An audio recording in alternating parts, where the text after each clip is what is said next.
a black V-neck fitted crop top and like a poly nylon blend. And I couldn't find that anywhere. I wanted a jumpsuit that's like ankle length. I wanted leggings with like a mesh only on one. It's like things that I was looking for I could never find. Stuff. Right, because I'm like, I feel good in these like solid black Lulu leggings and a crop white shirt, but I'm like, I want to elevate myself. You got sexy spacesuits. Right. That's what they look like to me. I look like wrestlers. Yeah. I love Sexy spacesuit. So I need with to it. fix my posture. So I'm like, So professional. I got to drawing, and drawing things that I want. I mean, when you say, like you say, I took the classes. What are the classes that you enrolled in? How do you even find this? So I had a business partner at the time, and she actually found the co-op that we were going to. Okay. It's called Label Horde. So it's basically like a big old design warehouse in Arizona, one of a kind, where you can get everything done. You can take your introduction classes that basically tell you what you're doing. Wow, that is so smart. Mm-hmm. So when I was like sketching, I was sketching out of a croquis book. It's like a small sketchbook, right? Mm-hmm. And so I'm thinking here, like, okay, well, if I have these, I could take my design to someone and say, hey, put this together. Oh, no. There's several steps before that. And that's kind of like what we were learning, those steps. Like those croquis that I was sketching, that's not even a sketch.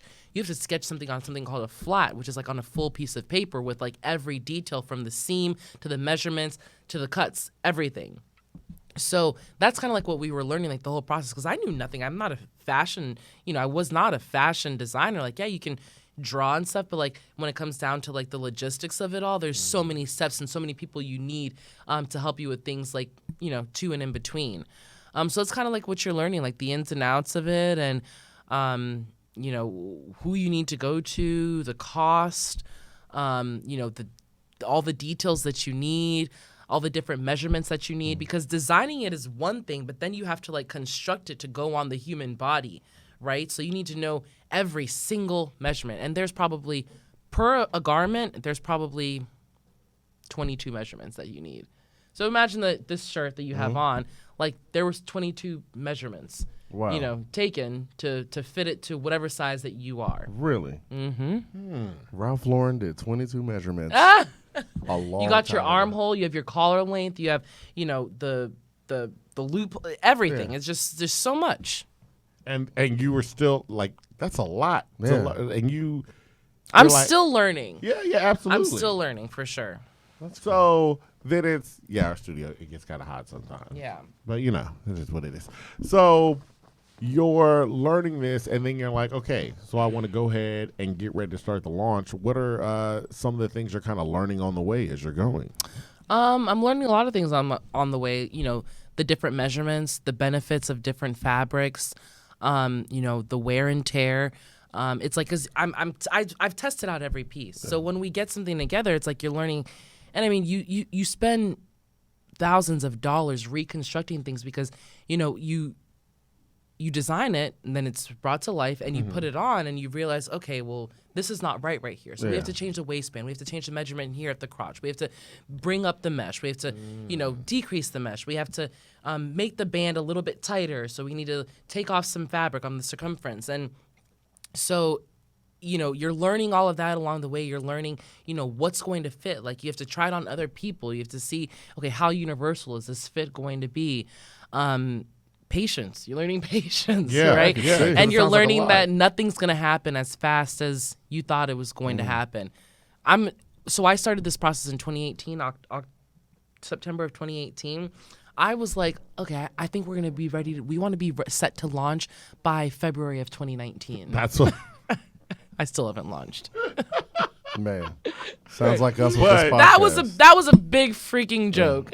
No. I mean, we did the same thing. When did we say we're going to launch? I don't know, like 2015. Yeah, we were talking about it for like forever. Yeah. I was like, oh, we should probably do that. We should probably do that. Yeah, we should probably do something. Granted, we didn't go take classes and like learn. We don't have to learn how to sketch stuff out. Like, We just got to talk. Right. Make calls, find people, but just talk. But we're not sketching or so. Do you sew? Do you sew? Like I don't sew. I have sewers. oh. So I'm solely Flex. I'm the designer. Solely, you're the solely designer. There were some pieces that I couldn't even like properly sketch, so I had to like have my mentors and our teachers like sit there with me, and I had to like describe it to them so that they could sketch some of them out, because my sketches were. In starting off, they weren't that good. You're like looking at it, and it's like I know in my head what I'm trying to create and how I want the fit to be, but kind of drawing it down, like I'm not, it was just kind of like all over the place. So I needed help, like really, you when you're drawing a stretch, you have to create your armhole. You have to see it. So you're learning how to kind of. It's a science, a fashion science. You're learning the science behind it. Oh, okay. It's art. You got to have a passion for it to figure it out. Yeah. Like what the general, I guess, sizes are for like what a medium is or what your medium is. Exactly. How you define your medium and large and all that. So I see your point. It really is art. It's pretty tight. You got to learn your grading system. The grading is like how you're going to change your sizes. Okay, so I was the prototype, so I was the one who was trying on all the pieces. So my size is like small, medium. And so when you finally decide on like all of your pieces, now you have to decide like what sizes you're going to do. So I've decided to do, because the stretch and recovery on all of the fabrics is so good, so we're able to fit a lot of sizes into one size, a lot of measurements. So we have extra small, then we have small, medium, and then we have extra large, large. So when you're doing your grading scale, you have to figure out, okay, so am I going to go up 2 sizes for each, or 2 inches in each, or for every part. So it's like, so my bust, I'm going to go up 3 inches from the small, medium to the extra large, large. For my armhole, I'm going to go up 2 inches from my extra small to my small, medium. For my length, I'm going to not change the length, because I'm going to assume that it's going to be pretty universal. So it's just, you have to figure all of that out. And of course, there's someone who, I'm telling someone what I want to do, and then they go and they do the grading and the digitizing, which it's like those are things that I probably could have learned like if I went to school for fashion design. But regardless, it's a several man project. Oh yeah. You need to do that all alone and create like a whole line. Like that would be a lot, to be doing the digitizing, to be doing the grading, to be doing the cutting and the sewing. Yeah. So just finding the right like fabrics are like lycra and whatnot. That's what I've really enjoyed in this process, is like knowing that like I was like hands-on and like the most important parts. Like I've been to LA and I've handpicked like my fabrics. Okay. Like I've touched them, I've tested them, I've changed fabrics because I've put things on and I went to the gym to work out in it, and I decided like no, we need to change the fabric of this legging because it's not holding up the way that I want it to. Yeah. So I've really enjoyed like being hands-on in this process and being transparent with my viewers or my audience on Instagram and stuff, and letting them know that this is my baby. Like I've put the time into this to create something that you're going to love and that you're going to it's going to be multifunctional for you, because like that's what you're looking for when you're looking at these fabrics. You want something that's going to stand out, and something that you can go from, something you could really work out in. Were you wearing your stuff when you were kickboxing in the sand yesterday? No. Okay. So yeah, he was kickboxing. It was I was wearing awesome. a brand that I won't name. Don't name it. That's competition. Yeah. But you're doing all this while you're still working, because you're ABC. Like you can turn to ABC and we can see it. So how is that? I guess trying to launch a brand while at the same time working a full-time job, which I don't think if you follow Stefania on Instagram, you really show a lot of behind the scenes of what it's a lot of waiting in places. It's a lot of movement in places. I see you around with your cameraman. You're up early. You're up late. It's a lot of hours. So how are you balancing all this? It's been a struggle, and it's not always perfect. I've gone through. I can't say I've gone through periods of times where I've taken a month off of Solely Fit. Like I didn't touch the brand for a month. Not typically. It's probably happened once, but like other times like I'll go through 2 to 3 week periods where it's like I can't like I'm forgetting to do things because like work is 8 to 12 hour shifts sometimes. And it's hard because it's a demanding job that requires a lot of work when I'm there and when I'm not there. I'm trying to get stories from contacts. I'm meeting up with contacts, and I'm networking. And you're doing research on your off time for things. So it's a hard balance, but kind of what I've told myself, and I spoke about this when I was a speaker on a panelist a couple of months ago. What I said is like, I have my days where I'm going to really work myself, and I have my days where I'm going to get my rest. So I have days where I'm going from 6 a.m. to midnight. So it's like, if I get up, I'm like, okay, well, I know that I'm going to be working on solely fit stuff from 7 a.m. up until 1:30 when I have to go to work. And I know that I'm going to work a long shift and come back home and then go to sleep. And then some days I'm like, okay, well, I'm going to sleep in because I need to sleep in. So it's just about creating a balance for yourself because your rest is just as important as your productivity. Yeah. But it's been tough. I've had to travel back and forth. When I first moved here, I was probably going back to Arizona once a month to work on the line. So, but if you want something, you got to make it happen. Because, don't nobody got the money to just focus on, you're on, don't nobody, but I didn't have them funds to, it's like, I need. Not according to that website. $20 billion? Shit. I'm not trying to pull from, the $20 million that I have in my retirement account. Yeah. So there we go. Already. Yeah, exactly. So, when you want it, you just got to make it work. You have to make sacrifices. Yeah, man. And then even when we're talking about that work day, especially now. So right now, we're going through this is definitely a newsworthy cycle because a lot of stuff is going on. Kind of tell viewers how does your work shift go? What is it that you're doing? So we come in. I'm a Nightside Reporter, so I'm on the 10 p.m. news every night. And then most days I'll probably be on the 5 or 6 o'clock too, depending on what's going on. So we come in, we have our afternoon meeting. They're kind of going through the stories. They ask you if you have any ideas. You let them know hey, one of my sources just reached out and told me they're about to, bust an HISD teacher. About to, that happens often. It does. HISD. So... you can pitch that, whatever you want to pitch. They'll either send you to something that you have set up or they'll send you to something that they have, and then somewhere along the way someone will get shot somewhere or, and then place will get robbed, and then you got to shift gears to that and possibly stay on it if something, if you find any other elements to it. So it's, some days you'll be on 6 different stories. Other days you get to focus on, whatever it is that you brought to the table or they brought to the table for you. So, if you have breaking news, you could go live in the 5 and the 6, and then you'll have, a break to do some more content gathering and then bring up a report for the 10. So it really just varies. I mean, every day, and the thing I like about this business is that no day is the same, right? So you're either following up on a story because there's new developments, or you're on a new story, meeting new people. It's different. Every day is different. You never know what you're gonna get. Yeah, That's dope. and you get to play with a drone. Yeah. So And positive. you do get to play with the drone. I wouldn't say they let me touch it, but but It's nice to create with it's it. a cameraman's drone. Right. They take care of everything. Right. And I imagine you get a great working relationship with your camera people because they're the people that are covering. Mhm.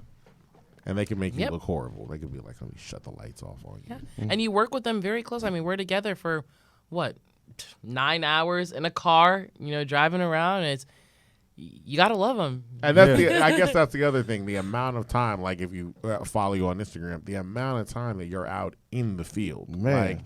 y'all are in a car or a van or something Yeah. like that, driving around from location to location to location to get this stuff going. Yep. What's the weirdest location you've been in where you were like, I don't know if I want to stand there? See, here's the thing about me. I am not easily, there's places that I would go that sometimes my camera guys are my photographers are Wow. no. He's like, "We're not Really? going in there." You're like, Yeah. "Man, we're good." They're like, I don't think we should go live here. I'm like, why? I'm good. It's I'm fearless. I'll knock on anyone's door. I'll go talk to anyone. That's true, and you can you fight. know. So We've seen we've seen, your box. yeah. Has So- anybody ever interrupted your newscast? You know the one. Fuck her right in the pussy. Yeah. We can say whatever we want. I wasn't gonna say it, but I mean there are so many Avery examples has no of people filter. interrupting. No, not at all. Yeah. That's why your sister's my partner. I don't filter. Yeah. I wouldn't say not me. I can't. Oh, you know what? One time, this was in Virginia Beach.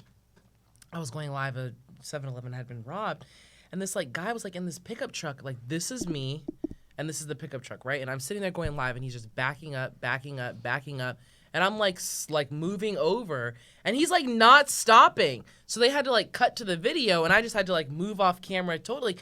I don't know if he didn't see me or if he was really trying to run me over, but He didn't care. And you're live? yes, Oh, there's no way he no. didn't. Like the light was shining, like you saw. Like he did not stop. He was just going and going and going, and I'm just like, I have a video of that. Did he Your say anything? Your cameras don't stop No. me. He pulled off. He pulled He off? eventually just switched the gear to drive and then just sped off. He's like, your cameras don't stop me. Wow. I'm not going live. Where were y'all at? Y'all in front of a corner store or something? Some store that had been robbed. Like I already got. Oh, was he the robber? He's like just back out slow. It wouldn't shock and me. pull off. Yeah, it Don't wouldn't say shock me. anything. But okay. Are you going to drink our pedestrian water now? I am now that I'm done with my That- elite that- my elite I was about to essentials say, water. I was about to say. that's I'm just- surprised does it have enough pH for you? It might, but I don't like cold water, so I only like room temperature water, and I have that on my writer list too. And Is you that totally because ignored you're it. from Phoenix? Wait, hold on. Wait. So you like room temperature water, but you wanted Popeyes as well. And yellow M&Ms. And yellow M&Ms. You want to eat Popeyes? No, she And then wanted I Popeyes on wanted- her rider. Oh, you wanted For my Popeyes, room I like the temperature spicy water. sauce on one half of the bun and regular mayo on the bottom half of the Oh, bun. you talking Oh, you about a chicken sandwich? You talking about a chicken sandwich from Okay. Popeyes? Okay. That's why Nice Corrupt is regular. here. Look at you.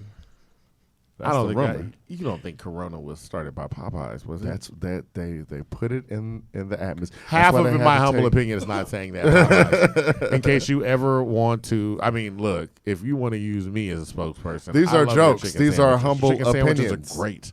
They are Sometimes great. they have too much breading though. Like I have to like peel off the breading. You just got to crack that off. It's like an eggshell. Yeah. You just pick, just peel it out the, too much peel the sometimes. chicken out the bread, and then just the breading is what makes that chicken good. is it But Me not when gusta. it's too much. It's like, then where's the chicken? exactly? Hello. It's a lot. Don't It's a lot. the face you made. I've only had it twice. No. Twice since it went I've crazy. had it 3 times. I've had it twice since it went crazy. Before everybody found out about it, I had it like probably twice. Did you But cover I've never the Popeyes chicken sandwich craze? Never. Oh, okay. Okay. Never. She's like, I'm See, a real that's journalist. one. You didn't want to go out there for that. I'm a I real did not. journalist. Yeah, I just didn't understand. You But didn't get it? I didn't You understand. didn't want to. fight. You didn't want to hit the streets. And be then when I like, took yo. a bite, I still didn't understand. Oh, I don't wait. think it's and that's not worth dying over neither. No. So- Wait. Like- There is a clip, and we're gonna post it on our Instagram whenever I find it. It was during a flood. Somebody's car had flood out. Like, I forgot you were asking them a question because they were sitting there. yeah. It was like their car had flooded out, and they were just like, "Yeah, you're not gonna drive through that or something." It's like, I did. I was like, Was it here in Houston? it was. Yeah. I was dying. I was covered a like, lot of yo, flooding, my so- man's car is completely flooded out. done He for. stopped. It was done. He shouldn't have drove through the water. No. That's a life lesson before we get out of here. Yeah, Houstonians- Stop driving through water. They're not going to stop. Come on. No. No. If enough of us keep saying stop, it's No. always deeper than what you think.